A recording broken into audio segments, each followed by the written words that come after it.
Lectura del Evangelio según San Marcos.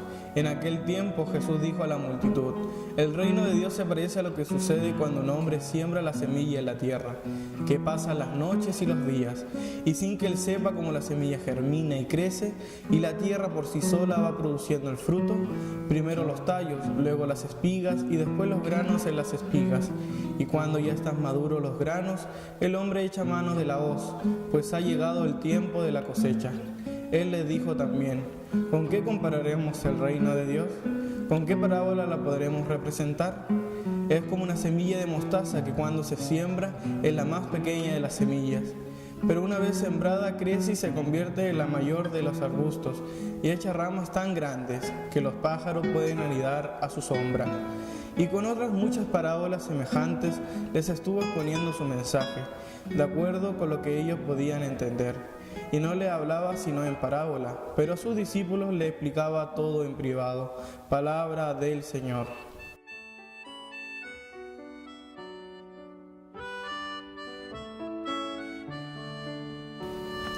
Hermanos, el reino de Dios se parece a... Jesús no fue un teólogo en el sentido en que hoy entendemos esa palabra. Por eso no quiere decir que no tuviera las ideas claras sobre lo que quería transmitir a los que le escuchaban. Y para ello escogió un lenguaje que sugería más que decía, que abría pistas para que la gente pensara por sí mismo. Aunque no ofreciese un sistema cerrado de pensamiento, su mensaje fundamental fue el anuncio del reino de Dios. Pero, ¿qué es el reino? Sorprendentemente, Jesús no lo dice nunca. Suele hablar del reino a través de comparaciones y parábolas. Son comparaciones sencillas, fácilmente comprensibles para los que le escuchan.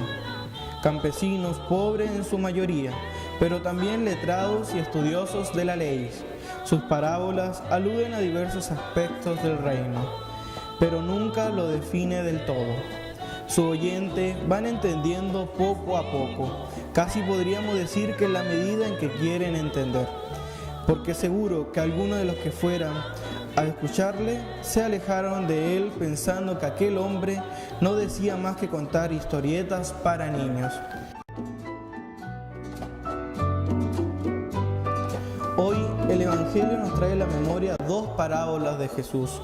Una acentúa el aspecto misterioso del crecimiento. El reino se parece a la semilla que siembra el campesino y que luego crece sin que nadie sepa cómo en la oscuridad de la tierra, pero crece y termina dando su fruto. Da lo mismo que el campesino duerma o esté en vela.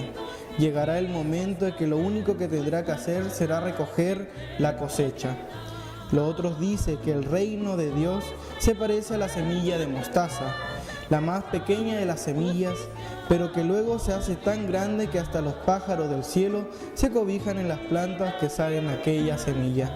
También el reino crecerá hasta acoger a todos los hijos de Dios sin excepción.